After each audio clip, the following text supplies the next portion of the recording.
చిన్న ఇంజెక్షన్ ద్వారా మోకాలు మరియు నడుము నొప్పులకు దీర్ఘకాలిక పరిష్కారం. డాక్టర్ ప్రకాష్ గుడిపూడి. సంప్రదించండి. Allied's pain and pain management centre, Hyderabad. Assembly సమావేశాలకు సంబంధించి ఎన్ని రోజులు నిర్ణయించుకున్నారు, బీఎస్సీ సమావేశాలు ఎలాంటి నిర్ణయాలు తీసుకున్నారో మాట్లాడదాం సార్. మొత్తం ఎన్ని రోజులు సమావేశాలు నిర్ణయించుకున్నారు, బీఎస్సీ సమావేశాలు మాట్లాడారు?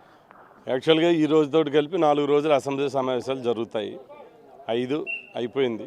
6, 7, 8 తారీఖులు 3 రోజులు అసెంబ్లీ సమావేశాలు కొనసాగాలని నిర్ణయం తీసుకోవడం జరిగింది.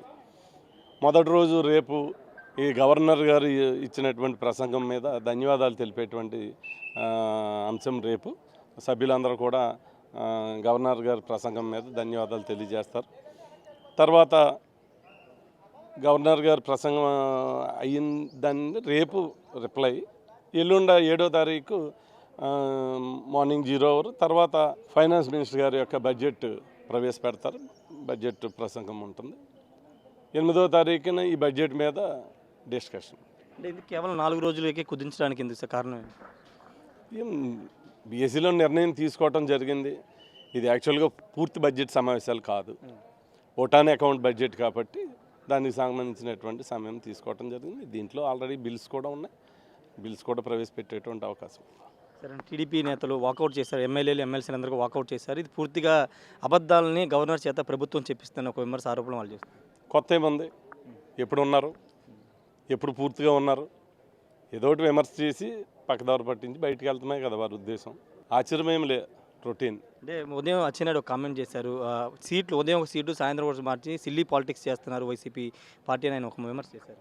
ఎవరైతే గెలుస్తారో గెలిచేటువంటి అభ్యర్థులు జగన్ గారు ఎప్పటి నుంచో చెప్తున్నారు, ఇప్పుడేం చెప్పింది కాదు కదా, సంవత్సరం నుంచి కూడా మీరు అందరూ ప్రజల్లో తిరగండి, బాగా కష్టపడండి. ఎవరైతే గెలిచేటువంటి ఎమ్మెల్యేలు ఉన్నారో వారికి అందరికీ టికెట్లు కేటాయిస్తాను, ఎవరైతే సర్వీస్ రావట్లేదో వారిని వెనక్కి పెడతానని ఎప్పటి నుంచో చెప్పడం జరుగుతుంది.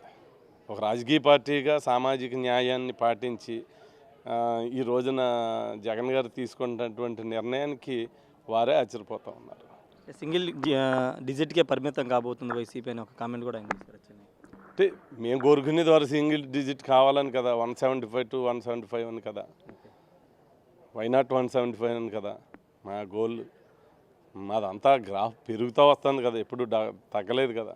ఖచ్చితంగా 151 లాస్ట్ టైం, ఇప్పటి 175. పవన్ చంద్రబాబు 2 సార్లు భేటీ అయ్యారు. ముఖ్యంగా నర్సాపురం నుంచి జనసేన అభ్యర్థి ఉంటారని ఒక ప్రచారం నడుస్తుంది. అయితే అవ్వచ్చు. సిద్ధంగా ఉన్నారు?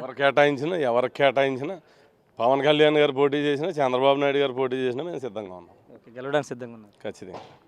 Thank you sir. మొత్తంగా అయితే నర్సాపురం నియోజకవర్గం నుండి చంద్రబాబు పోటీ చేసినా, పవన్ కళ్యాణ్ పోటీ చేసినా ఎదుర్కోవడానికి సిద్ధంగా ఉన్నామని చీఫ్ విప్ ప్రసాద్ రాజ్ చెప్తున్నారు. అంటే ఓటాన్ అకౌంట్ బడ్జెట్ కాబట్టి 5 రోజులకు మాత్రమే సమావేశాలు నిర్ణయించాలని చెప్తున్నారు. 7వ తారీఖు ఓటాన్ అకౌంట్ బడ్జెట్ పెడతారు. తర్వాత 8వ తారీఖు దాని మీద బడ్జెట్ మీద చర్చ ఉంటుందని చెప్తున్నారు. ఏదేమైనప్పటికీ ప్రస్తుతం బడ్జెట్ సంబంధించి గవర్నర్ ప్రసంగం అంతా పూర్తిగా ప్రభుత్వం అబద్ధాలు చెప్పించిందని కూడా టీడీపీ వాకౌట్ చేసింది. ఎమ్మెల్యేలు ఎమ్మెల్సీ అందరూ వాకౌట్ చేశారు. ఇది గతం నుంచి ఇదే విధంగా టీడీపీ వ్యవహరిస్తుందని కూడా చీఫ్ విప్ ప్రసాద్ రాజ్ చెప్తున్నారు. కెమెరా పర్సన్ ప్రసాద్తో రాయ్ షార్ట్ టీవీ, సచివాలయం నుండి. మరిన్ని వీడియోస్ కోసం ఛానల్ ని సబ్స్క్రైబ్ చేయండి. లేటెస్ట్ అప్డేట్స్ కోసం వాట్సాప్ ఛానల్ ని ఫాలో చేయండి.